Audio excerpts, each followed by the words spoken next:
Halo bos, balik ya di channel NDST. Ini pertama di bulan Ramadan saya bikin semacam apa ya, bisa dibilang tutorial gak ya? Ya bilang aja tutorial ya. Jadi kali ini saya ingin merinci tentang apa peranan air ya. Jadi fungsi air terhadap bagus tidaknya martabak manis ya. Sebelumnya ini sudah saya bahas, cuma baru sekilas-sekilas gitu. Kesempatan ini saya akan lebih menjabarkan lagi ya tentang pentingnya air yang kita gunakan terhadap hasil martabak nantinya. Soalnya ini penting ya, karena air yang kita gunakan akan mempengaruhi sekali. Ini hanya sebatas sharing saja ya, saya sebatas sharing saja, tidak bermaksud untuk menggurui.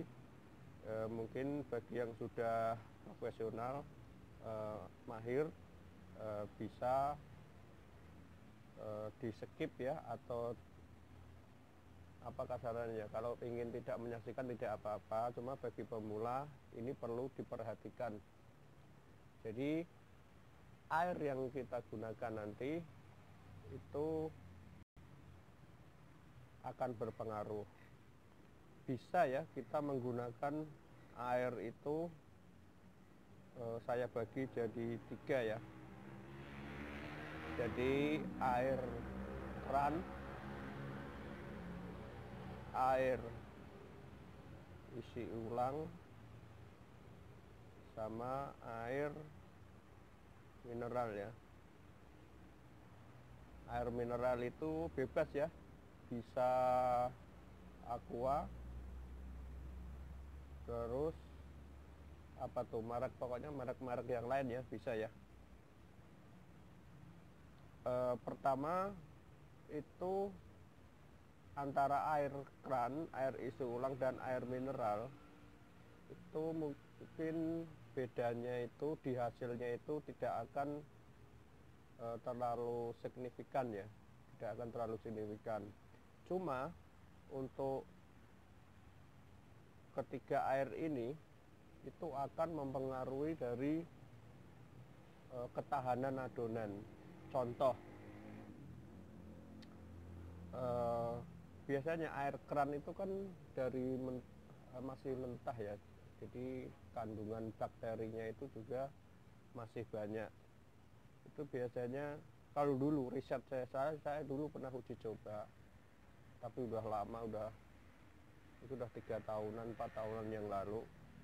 Jadi ketika saya menggunakan air keran, yang air keran ini, itu adonan itu bisa bertahan 7 sampai 8 jaman. Terus kalau air yang air isi ulang itu bisa lebih ya, di atas 8 jam ya. Jadi di atas 8 jam. Gimana tulisnya gini ya. Pokoknya di atas 8 jam ya. Jadi di atas 8 jam. Air mineral aqua juga sama, di atas 8 jam. Kenapa yang membedakan seperti ini ya? Itu dari kandungan airnya. Soalnya kalau isi ulang dan air mineral itu sudah mengalami itu ya, apa, ozonisasi itu ya, apa, dan pokoknya ozonisasi itu. Jadi ada pembunuhan bibit-bibit bakteri, yang kuman-kuman yang ada di air. Kalau yang air keran ini itu masih banyak ya kandungan kuman, dan itu yang menyebabkan adonan cepat basi itu di situ. Jadi nggak akan mempengaruhi hasil martabak, cuma akan mempengaruhi lamanya adonan bertahan. Tuh, jadi intinya itu, mau pakai air keran Tapi air kan juga harus kita lihat dulu ya, yang warnanya nggak berbau jernih ya, itu bisa bertahan jam segini, 7 sampai 8 jam. Secara hasil itu nggak beda jauh. Itu pentingnya ya, kita memilih air untuk mengadon martabak manis. Terus langkah yang kedua, fungsi air itu kan untuk adonan itu juga jangan terlalu encer ya, jangan terlalu encer dan kental. Inilah yang banyak pertanyaan teman-teman ya. Jadi kadang kulit tebel, terus kadang alot, itu karena ada salah satu faktor dari air yang kita gunakan ya. Biasanya kalau adonan terlalu encer itu menjadikan adonan itu lebih cenderung lembek ya. Jadi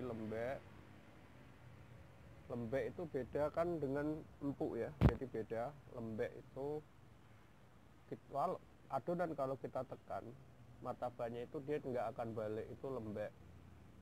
Nah, cenderung kalau adonan lembek, kalau martabak sudah dingin itu akan cenderung ada alotnya gitu ya. Jadi ada alotnya gitu juga.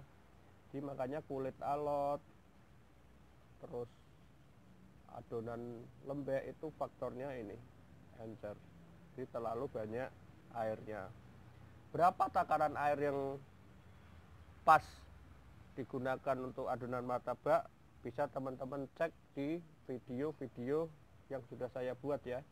Jadi takarannya udah saya ukur itu. Saya dulu ini cerita tentang pengalaman saja. Dulu itu saya air itu berubah-ubah ya, dari 800, 850, 900 sampai 1000 pun pernah saya gunakan ya. Jadi udah saya coba semua, cuma saya menemukan campuran air yang menurut saya cocok dan tepat ya. Berapa itu bisa dicek di video cara mengadon martabak manis ya. Di situ saya sebutkan.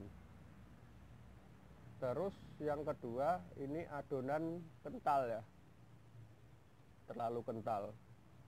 Ini akan menyebabkan kulit kaku ya. Jadi kulit kaku, terus kulit kaku dan tebel ya, dan tebal.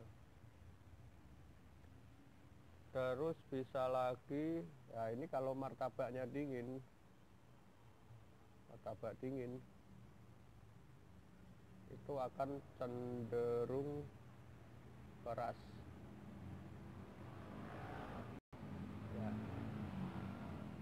Ini jadi semua faktor itu bisa berpengaruh ya. Jadi dari air, terus dari gula, dari api waktu memasaknya, itu bisa berpotensi untuk menjadi penyakit-penyakit martabak itu ya. Jadi saling berkaitan gitu. Jadi semisal nih adonan pas, adonannya keenceran dan kekentalannya pas, semisal kasarannya tidak encer dan tidak kental, tapi waktu memasak apinya itu tidak dalam arti loyangnya itu tidak panasnya pas, itu juga akan menyebabkan bisa kulit kaku, bisa alot, itu bisa juga meskipun adonannya udah pas, airnya udah pas, tapi apinya, saya tekankan ya, apinya tidak panas, itu juga bisa menyebabkan kulit kaku, terus alot, itu juga bisa menyebabkan. Jadi faktornya itu banyak. Jadi kita semisal teman-teman ada masalah tentang martabak, kita cari dari ke akarnya dulu ya. Jadi ke akarnya dulu, dari airnya, dari adonannya, terus kalau udah benar semua kita lihat dari apinya, terus dari sodanya. Jadi triknya itu seperti itu teman-teman. Jadi teman-teman tidak usah bingung ya sebetulnya ya. Jadi banyak faktor. Ini salah satu untuk fungsi dari air ya, terhadap bagus tidaknya adonan. Jadi ini perlu diperhatikan. Mungkin nanti video selanjutnya saya akan membuat tentang bahan yang lain ya, termasuk kayak gula, terus faktor api terhadap kualitas martabak. Itu nanti saya akan lebih rinci lagi. Ini pertama ini judulnya itu banyak, mungkin saya membacot dulu ya, jadi banyak bicara dulu, masuk ke teori dulu. Nanti mungkin beberapa episode ini saya akan lebih ke teorinya dulu, nanti baru ke praktek ya. Ya ini seperti ini ya. Ini air dulu, bisa dipahami teman-teman ya. Kalau masih belum paham bisa ditanyakan di komentar ya. Oke, ketemu lagi di video selanjutnya ya. Ya, saya ingatkan ya, bagi yang belum subscribe bisa subscribe dulu. Bagi yang suka dengan video ini bisa like, kalau yang tidak suka atau kurang bermanfaat bisa dislike. Karena saya hanya ingin berbagi pengalaman saja ya. Oke, terima kasih teman-teman. Dadah.